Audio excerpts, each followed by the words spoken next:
N'hésitez pas à vous abonner, à liker, à commenter, à partager. N'oubliez pas la cloche de notification pour recevoir toutes mes prochaines vidéos. Merci. Alors, chapitre 7, la maison des plumes grises. En quelques secondes, nos compagnons s'évanouirent dans la brume.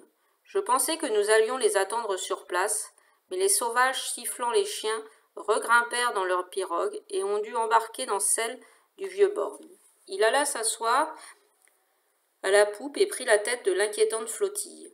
Une fois de plus, je fus impressionné du silence dans lequel manœuvraient ces guerriers. Leurs pagaies plongeaient en mesure et les embarcations glissaient sans un bruit.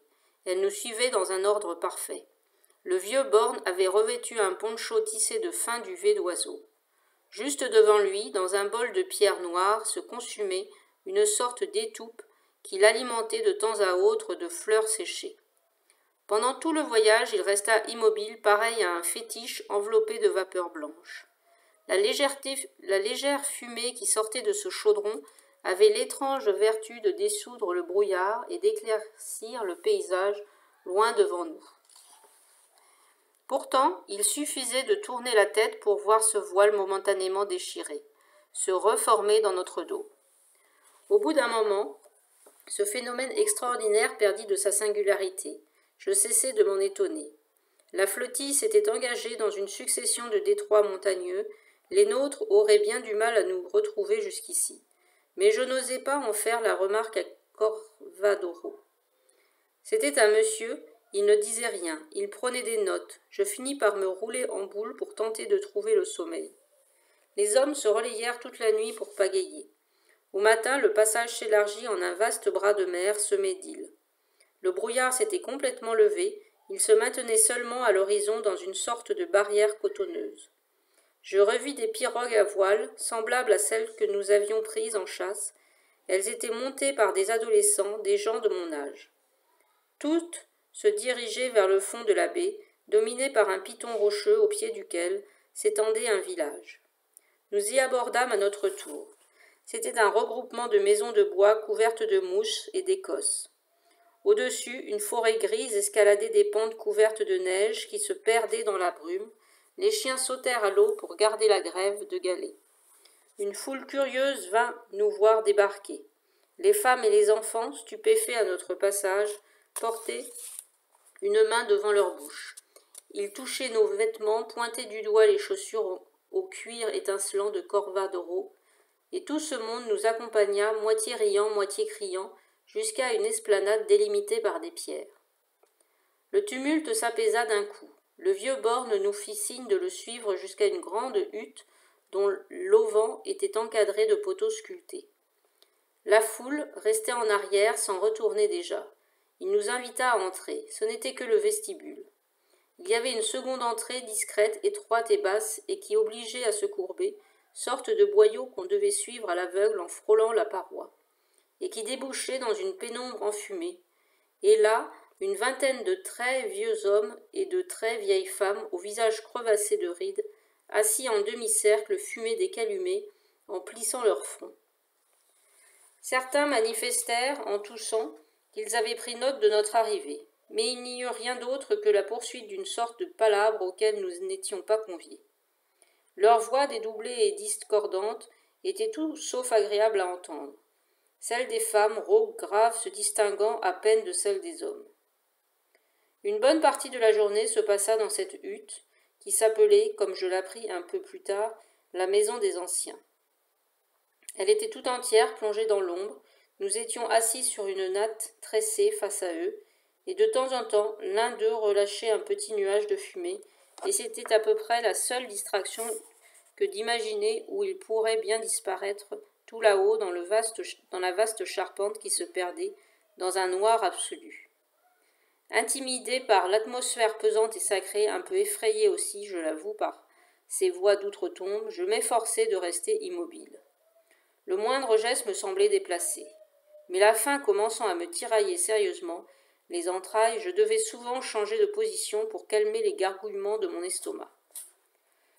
Corvadoro, lui, ne bougeait pas d'un cil. Il restait assis en tailleur, les mains sur les genoux et pareil à une statue de pierre.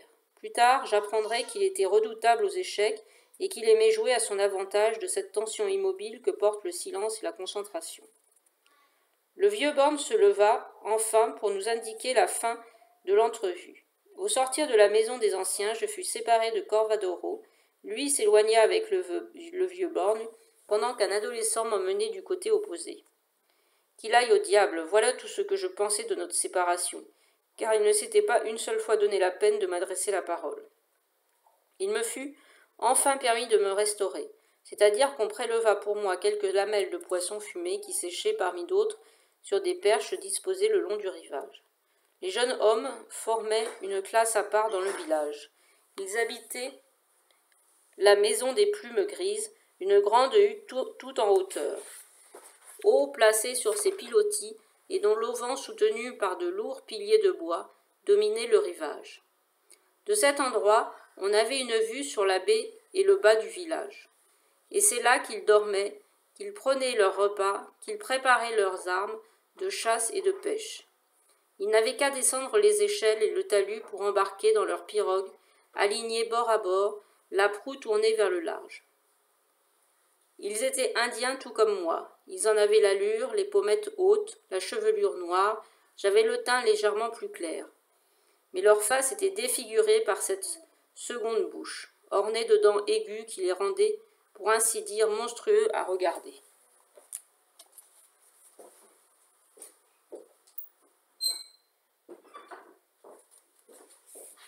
Excusez-moi pour cette coupure. Ils étaient indiens tout comme moi, ils en avaient l'allure, les pommettes hautes, la chevelure noire. J'avais le teint légèrement plus clair, mais leur face était défigurée par cette seconde bouche ornée de dents aiguës qui les rendait, pour ainsi dire, monstrueux à regarder.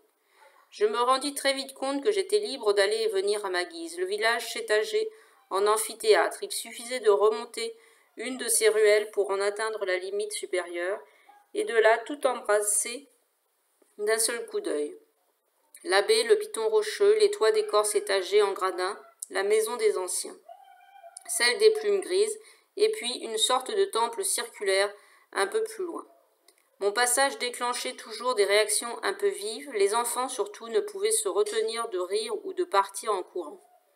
Les plus jeunes avaient juste une légère incision horizontale sur la lèvre inférieure, et c'est cette incision qui agrandissait au fil du temps en y ajoutant des coquillages, puis une rangée de dents prélevées sur des jeunes requins. Ainsi s'expliquait le mystère de l'être à deux bouches, qui avait mis en émoi tout l'équipage du Neptune. Corvadoro avait raison. C'étaient tout bêtement des hommes, et certainement pas des monstres. Du village partaient plusieurs sentiers. La plupart finissaient en tourbières ou se perdaient dans des sous-bois encombrés d'arbres morts, croulant sous des amas confus de mousse et de fougères. À partir d'une certaine altitude, toute cette masse végétale blanchissait sous la neige qui s'accumulait sur un plateau battu par des vents d'une telle force que rien n'y pouvait tenir debout. Revenant d'une de mes explorations, je tombai sur Corvadoro, je baissai instinctivement la tête, on ne s'adresse pas directement à un maître, sauf pour répondre à des ordres ou à des questions, ce que je voulais éviter à tout prix. J'étais tranquille, il ne s'abaisserait jamais à entamer la conversation avec un Indien.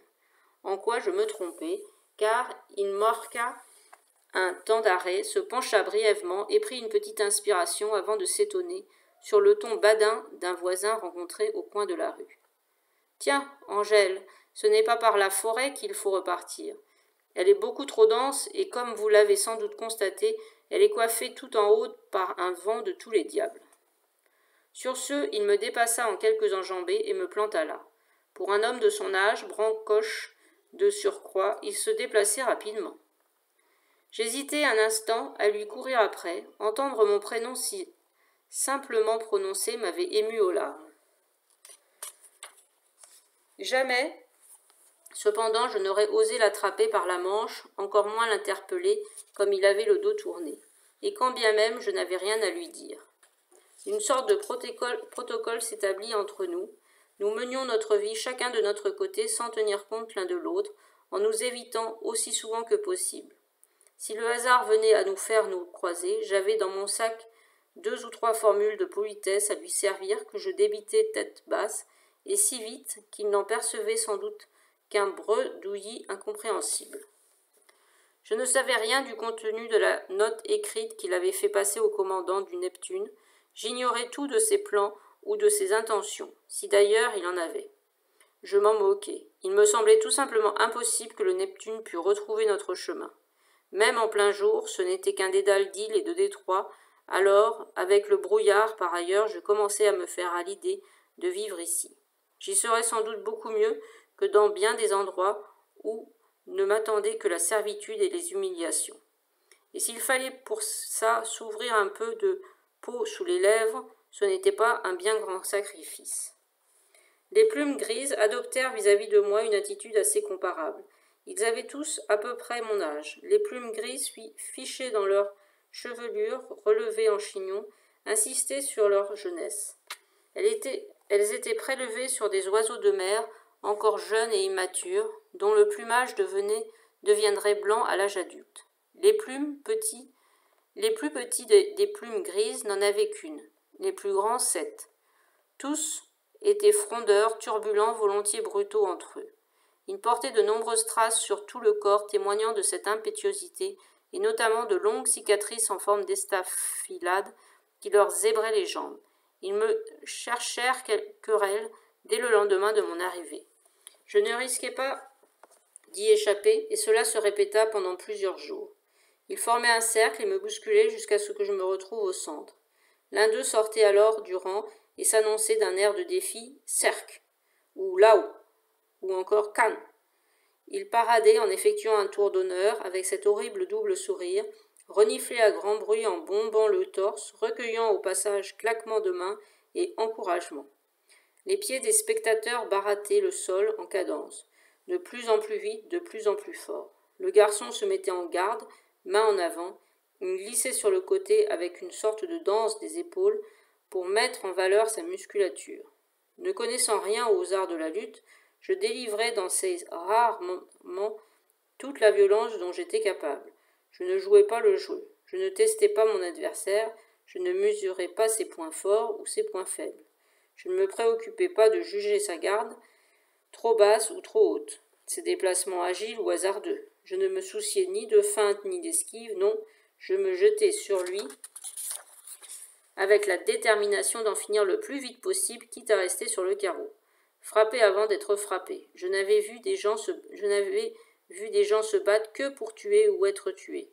Le seul moyen d'éviter cette issue détestable, c'était de vaincre du premier coup, parce que si cela devait durer, je redoutais de me laisser emporter par une rage meurtrière, auquel cas je crois que rien ne m'aurait empêché de leur déchirer la gorge à pleines dents. Ils auraient pu me tomber dessus à plusieurs, mais les lois en usage dans la maison des plumes grises interdisaient ce genre de déloyauté. Entre deux duels, ils m'accordaient même un temps de repos qui pouvait s'étaler sur plusieurs jours. En revanche, je ne savais jamais quand aurait lieu le prochain combat.